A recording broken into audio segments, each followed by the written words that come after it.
What you will see a hybrid on for Mahindra is on the next generation platform, which will be a monocoque.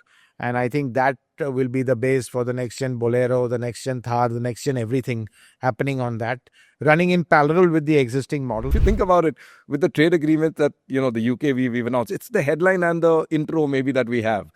The bullet points are not worked out. Nissan are saying that they are not exiting. They are going ahead with their plans. And I think, I would take that at face value because they do want to give India a shot. He said this to me. He said, we are going to be going down a path of premiumization of CNG. Yeah. And it struck me that's a bold move. I think AMT is really, I think it's an option if budget is any budget. Yeah. It's the poor man's automatic. Let's be honest. That's what it is. Hello and welcome to yet another episode of Deep Drive powered by Kotak Mahindra Prime. Now on this episode, we are once again going to be answering a lot of the questions you've been asking over the last couple of episodes. And we thought we'd clear a big backlog of them. And that's why this episode, your questions answered.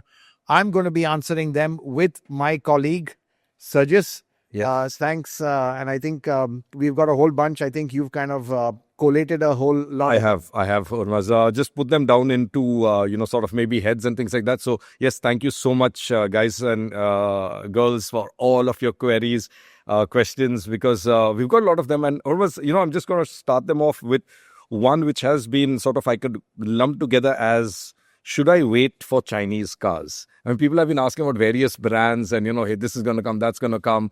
MG are going to expand their product offerings with, their SAIC models coming in.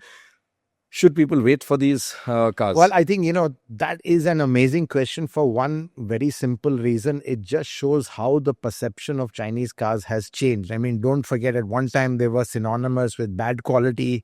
They were even the bad guys. I remember after the Galwan attack, there was this whole kind of, anti-China wave on social media. They were attacking people who bought MG. Right. And now suddenly Chinese cars are the flavor of the month. And to be honest, all geopolitics aside, it's not hard to understand why. Because when it comes to EVs, they have just taken the wind out of everyone's sails. Western car manufacturers have been just left standing still. They're challenging even Tesla. BYD is now, amongst the top EV manufacturers in the world, one of the largest exporters from China. And clearly, even though they have a very small presence in India, but just coming in with CBUs, they can't invest here. They have a very small setup. They're still very, very popular. And I think Chinese cars, today the best-selling EV, we've said this before, in the market is Chinese. It's the MG Windsor. And we've got more cars coming in. We've got Leap Motor coming in with, Stellantis. And I think what the Chinese cars offer is a phenomenal value proposition. The price versus the tech and all the features you get, very, very hard to beat. So I think are more Chinese cars coming. I don't think we're going to see a rush of them. We will see some coming in, and it's this sort of backdoor entry with tie-ups with Indian companies or with existing entities over here. That's the only way they can really come in. So not going to see a huge rush. But we've seen BYD coming in and doing pretty well, for their kind of structure over here, which is only imports. The Windsor, as I said, and now Leap Motor. So, I mean, yes, it's if the question is, should you consider them? The answer is yes. Yeah, absolutely. And, a lot of them, should you wait? Yeah, if you can wait, why not? There is, like we did a whole episode, I think, on Leap Motor. We know there's a new brand coming in. And of course, that said, you must remember, all of these Chinese brands that you're asking about are going to be EV only, right? Even Deep Motor has a strong hybrid, but we know that that's not really at the forefront of their plans right now. So that's where Chinese players are strong, obviously, in the electric space. And it makes sense that they're getting in only the EVs. So, I think Hormazd and I both think that, yes, if you can wait, I guess. Right. Hormazd, onto a similar question. Is there any chance of US car makers like Rivian entering India or Ford coming back? So let's go to another continent, the US now. I think Rivian coming here, I don't think so. I don't think we are on Rivian's radar right now, and just the company doesn't have that global scale or ambition, to come into India, which I think wouldn't be a top priority market for anyone at this moment. In terms of when they're setting out, it's a tough market to crack. Not at the size they are at least. Exactly, yeah. And I think Ford, we've talked about Ford coming, and there are plans for Ford to come, but I think everything's been kind of turned on its head with this whole tariff issue. Right. Every time a US brand, kind of indicates that they want to produce cars in India, they get ticked off by none other than the president himself. You've heard what he's told Apple, that he's not happy about iPhones being made in India and there'll be a 25% tariff on them. So I think Ford's plan was to come to India for sure. Yeah. But I think that's a bit on hold right now. And who knows the way the tariffs will go with the US, with the India-US bilateral kind of discussions are going on. If there's a reduction in import duty, maybe that's one way, Ford could bring in some cars, though they have an intent to produce them in Chennai. That's quite there. But right now, it's all up in the air, thanks to one gentleman in the White House. Absolutely. I mean, you can't decode what's coming there. It's you got to look at tweets now. In fact, they're not even press releases anymore, right? But which brings me to another question. British now cars. A lot of questions actually related to the trade agreements that the governments did announce. And here, Hormazd, last week I was in the UK, as you know, and I did get a chance to meet with the chief commercial officer of the JLR group. And I asked him, I said, what's your reading on this trade agreement between India and the UK? And he just put up his hands and said, I have no clue. He said, frankly, so I said, so you mean is it the fine print? He says, it's not just the fine print. He said, the bullet points are missing, And if you think about it, with the trade agreement that, the UK we've announced, it's the headline and the intro maybe that we have. The bullet points are not worked out. The fine print is not worked out. So, BMW last Friday, they announced for the Mini brand, that there would be a cashback if the price protection. Yes, exactly. So there's a lot of uncertainty. Obviously, people are hesitant. I think it's a lot of uncertainty, and I think everyone putting out tweets and posts saying that prices to crash by 50%. Obviously, that causes a lot of let's say uncertainty and people wanting to wait and watch, because you don't want to be buying a car and seeing the price dropping immediately by half, which isn't going to happen. I think for clarification, it's going to take a long time. And I don't think it's going to be an immediate drop to 10%. It will be a phased reduction of duty. I personally don't see this playing out for another 2 to 3 years at the earliest. Right. So there's a lot to be worked out. And I think, as you rightly said, all the details have yet to be worked out. This is just an intent. This is just a suggestion. There could be a lot of stumbling block. I mean, there could be a lot of hurdles along the way. So it's not a done deal as yet. Yes, there is an intent. And I think eventually duties will come down. When, how, what is, the really structure and cadence of it. That is all to be worked out. But it's not going to happen in a hurry. And, at the same time, that's not stopping JLR from, again, assembling more and more models in India, because clearly that also could be just quota based. It could be 10% for only 5,000 cars, for example, or less, or some number. I don't think it'll be open-ended for every car. So it's not going to be so easy. I don't think, I think that's a dream we'd all wish, but right. I don't think duties are going to just be across the board, a sweeping 10% only and happening overnight. That's definitely not going to happen. And car prices aren't going to crash as a result of that. So I think, I think one should be realistic about it. And I think it's going to take some time. Right, absolutely. Sorry to pour cold water on these dreams, but yeah, that's a reality. And in fact, almost like you said, there's going to be a time, so maybe 2 years, 3 years, some are saying up to 10 years, by which all these sort of slabs will come down. At the same time, inflation could also keep sending the price, higher. So and don't forget the rupee also, which exactly, could also weaken. So net, you probably might end up just paying the same. So who knows? We're going to have to wait, I guess. All right. So yeah, that takes care of all of let's say these brands coming to India: the British, the American, and the Chinese. Moving on now, Hormazd, to some product-specific questions that our viewers had. A lot of people want to know about the Kushaq and Taigun facelifts. Are they coming this year? Because, with the Kylaq there was a lot of talk that there will be a facelift. What's the latest you have on that? I don't think they're coming this year. I think if at all, they'll be coming early 26. It'll be first with the Kushaq. That's always been, Skoda is a lead brand in that way. So the Kushaq will be coming first, followed by the Taigun later. It'll be a mild facelift. I don't think too much, but maybe they will have some unique things in the interior. They'll change the seats. But yeah, there will be a facelift coming. No change to the engine. That will be the same. There's a talk of the 8-speed auto coming, but I think that will come later. It won't be timed with the facelift because that development cycle is taking a bit longer. So, yeah, I think lots more happening on these models. Nothing earth-shattering. No all-new Kushaq coming. Right. Maybe just a facelift for now. And we don't see any visibility of the all-new Kushaq or the all-new Taigun later on. It was to be on another platform altogether. The A37, MQB A37, but they're still struggling with the costs of that. That's not signed off yet. So that would be a minimum 2 years away, if at all it would happen. Yes. We said it was going to happen, but I think, these plans are always fluid, always dependent on whether they can cost them, correctly for the Indian market and not lose money on them. That's really the key target. And right now they're about 800-900 euros off the target. So that's looking difficult.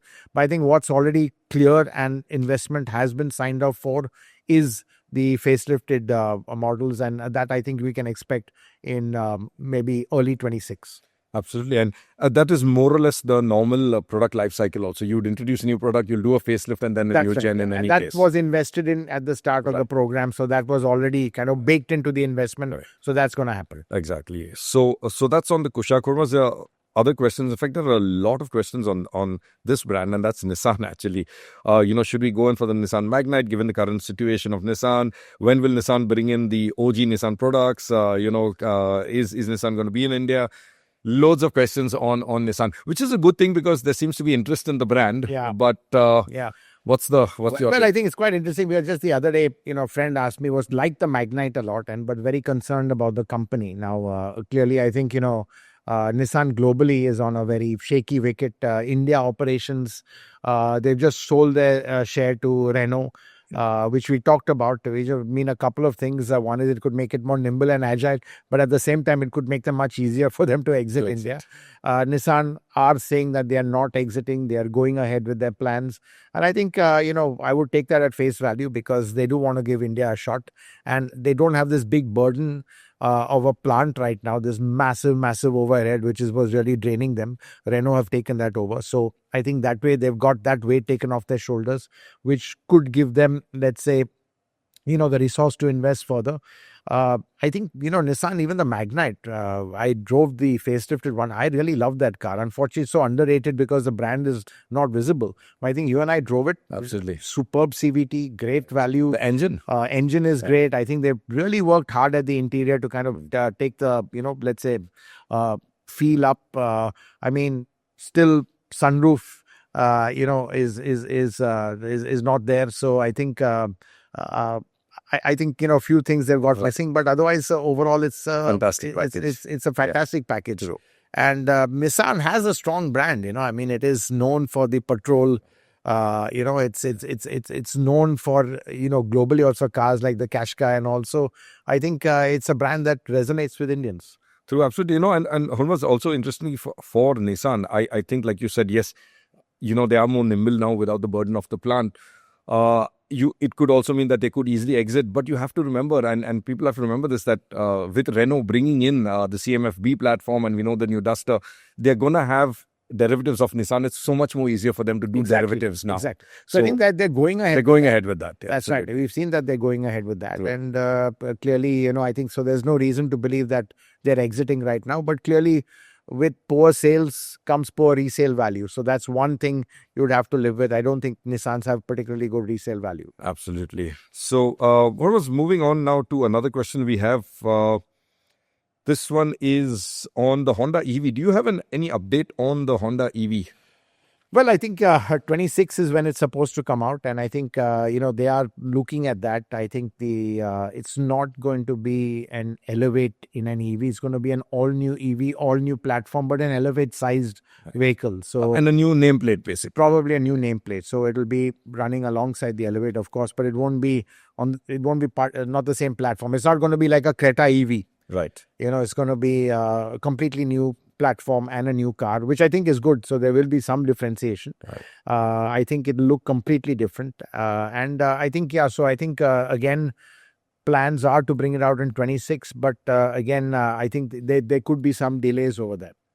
Right. So that's on the Honda EV. Hormazd, now moving on to another big chunk of questions, actually, and I summed those up into one, which is on CNG. Actually, surprisingly, we had a lot of questions on CNG. Yeah, cars. We did the podcast on CNG, which exactly. a lot of, I think, generate a lot of interest and queries. Exactly. So some of them are, why no automatics in CNG? Why no turbo-petrols in CNG? Actually, you do have these. I mean, Tata Nexon has a turbo-petrol CNG, right? That's right, yeah. They're not common, though, which is why people think that.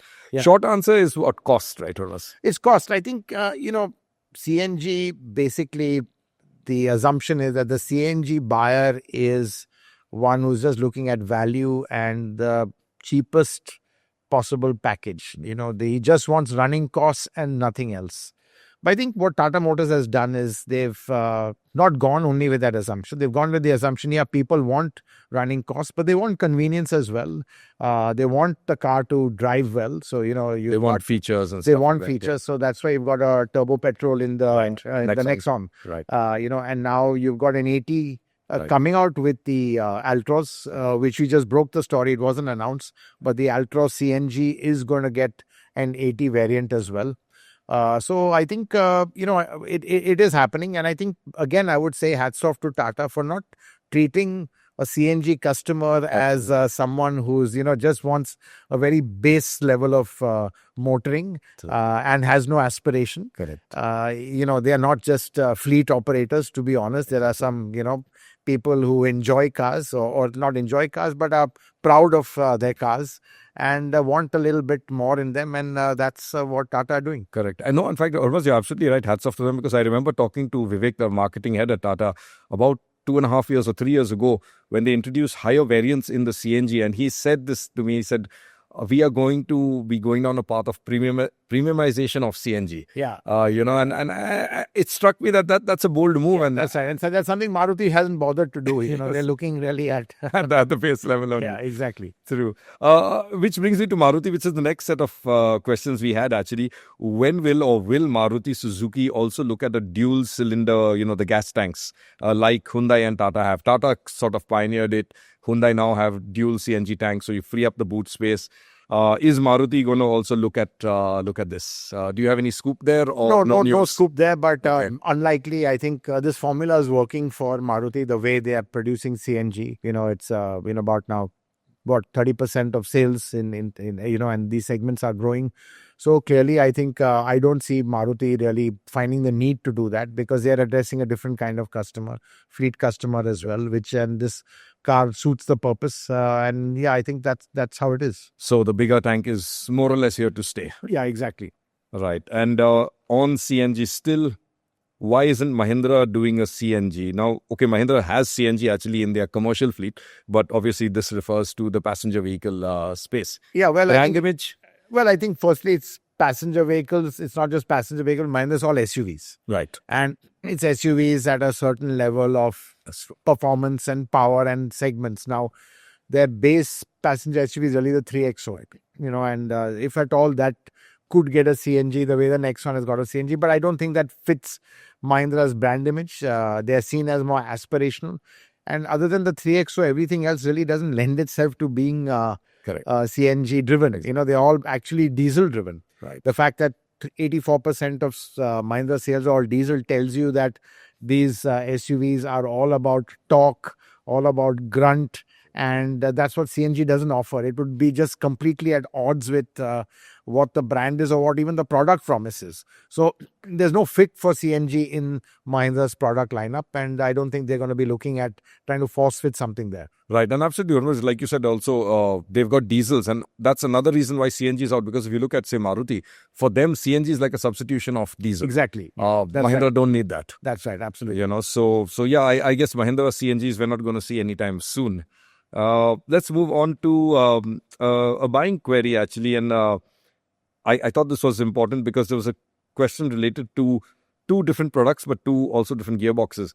Is it good to consider a Kylaq torque converter or the Toyota Taisor AMT for ladies in the city or on highway? Now, let's just focus, I guess, on the two products and the gearboxes. What do you think, Hormazd, for the city? I think we're quite sure we don't like AMTs. No, I think AMTs really, I think it's an option if budget is any budget. Yeah, it's the poor man's automatic. Let's be honest, that's what it is. I think in the city, the Kylaq's torque converter, because it's a torque converter, there's a torque build up the way it is, and it's a lot smoother in the city, especially stop and go conditions. And I think on the highway, again, the torque converter would be much better because, again, the lethargy of the AMT makes overtaking a little tricky. So, when you put your foot down, when you want to overtake, there is more lag in an AMT than there is in a torque converter. And I think overall, torque converter really does a good job overall in Indian conditions, a mix of city and highway. So I think in that sense, it would be a lot, easy. And even a Kylaq as a car, slightly higher seating position, it feels strong. That 1 liter engine is pretty peppy compared to, what you have in the Taisor. So I think in that sense, it would be the better choice. Better choice, right. Hormazd, also, there's another question on the Innova. In fact, we have a lot of questions on the Innova Crysta. Basically asking, is this the last we'll see of the Crysta, or is Toyota going to be, developing it further?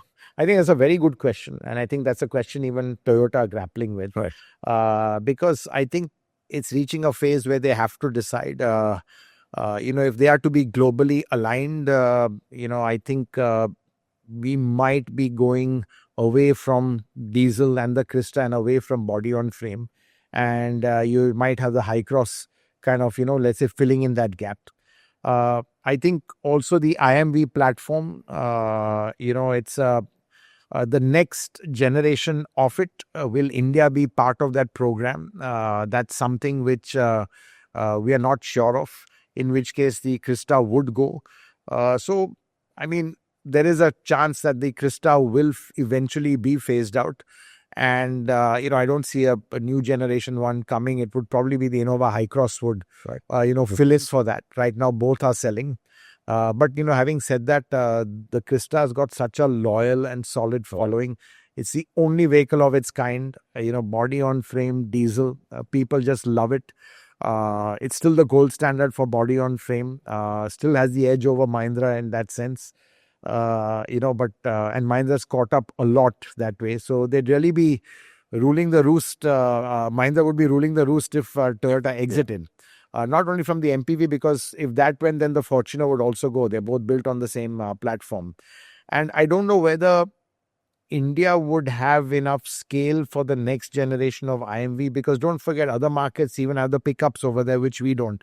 Pickups really don't do well over here. So the big issue or the big question is, will India be included in the next generation IMV program or not? And I think that's still open. So that's a big question, like you said, even Toyota probably still grappling with. Yeah. Right. And Hormazd, there's another question here is, in fact, I'll take the other one because it's kind of connected, is on MPVs. Why can't MPVs, instead of being diesels, why can't MPVs be electric, as they are people movers and, enthusiasts really aren't the ones who are buying them. It's more rational driven. Of course, we do have electric MPVs like the BYD. We spoke of BYD. Yeah, that's right. Yeah. Fantastic product. But there aren't many of these. We see a lot of SUVs, that's right. electrified. Yeah. There, I think, the economics have to work out. Firstly, I think, the electric MPVs go north of 30 lakhs. Then that becomes a challenge when you've got something like an Ertiga or even something solid and proven like an Innova. Also, I think in the MPV category, people are more risk averse. They're not too sure of EVs. But I think you'll see this trend changing, and you'll see it changing when Maruti launch their next EV after the e-Vitara, which will be an MPV. Right. That will be an all-electric MPV, which I think we should see sometime next year in 26. That would really, I think, change the dynamics of the electric MPV market, and that would really because Maruti coming in, there will be scale, and I think, you'll have people flocking towards that. But I think otherwise, the electric SUV is a proven formula. It's an easy formula. It's a low-risk formula. That's why everyone goes in for that. And it will change also, I think, Hormazd, with, these smaller or lighter MPVs. Like we've got in another, 3 months' time or 2 months' time, the Clavis, Karen's Clavis EV coming up. Yeah, so that's a quasi MPV. Right. So I think that's already coming in. I think you're absolutely right, and... So I think we'll see that shift, I guess the MPV buyers who are in for the long running, they might still be, like you said, risk averse to or averse to a electric one, because you've got to have highway charging and things like that. And I think the usage is very limited or very niche. I mean, it works fantastic for fleet doing dedicated runs like Mumbai-Pune all the time, or airport runs and stuff like that. So, but it's quite niche in that sense. Sure. I guess the Clavis electric will give us a good sign of the acceptance of this formula. Right. There's another question, Hormazd, on the Thar ROXX hybrid and other questions on Mahindra various hybrids. So basically, Mahindra hybrids. Will we see these coming anytime? We've discussed this in the past. Yeah. They're looking into it, but what's your update? See, I don't think you'll have a hybrid on a body on frame. It doesn't make sense. It's too heavy. You're adding weight, you're adding cost, and it just as a package. Space for the battery. It's just not possible there. What you will see a hybrid on for Mahindra is on the next generation platform, which will be a monocoque. And I think that will be the base for the next gen Bolero, the next gen Thar, the next gen everything happening on that, running in parallel with the existing models, because that's what they do well. And I think you'll have a hybrid on that. So you could have a Thar ROXX hybrid on that platform, which is very different, completely different from the current Thar ROXX what we have. They could even call it something else. But I think if there is to be a hybrid, it cannot be on the existing platforms for sure. It's just not compatible. Technically, very challenging and doesn't make sense at all. If at all, they would do it on a lightweight monocoque platform, which the company is developing. Right. And Hormazd, I think the last question is from Tesla. Will we see the Tesla supercharger network in India? I mean, everyone's talking about the cars, obviously, saying that, they're coming and things like that. But I think Tesla really, in the US at least, established themselves with the supercharger network. So will we see that set up in India? Well, it's really hard to say what Tesla will do or it won't do. Another Trump-like scenario. Right? Exactly. So very hard to predict. But I think it would be logical for them to, put in some supercharger network, because that really is a USP. That's where it will make the product stand out even more. And it's part of the Tesla ecosystem. So I think I would imagine they would have some plan for that. Right now, we don't know much. We just know what we read in other media, tweets, and also the fact that what we've heard is that they're setting up a huge showroom in the BKC area. We've not got any direct information from them, but as I said, it's just a logical guess that, a supercharger network will be a part of Tesla's play in India. Right. So, Hormazd, that's about it. A wrap with, try to condense most of the questions. I know we have missed a few still, but we'll keep doing this every now and then. Absolutely. I think we'll be doing this more often than not, because there's a huge backlog of questions all of you all ask, and I think this is the best way to answer them. So I do hope you've enjoyed it. I do hope we've answered a lot of your queries, and we'll be back again next week, same time. So don't forget to tune in. Thanks for watching.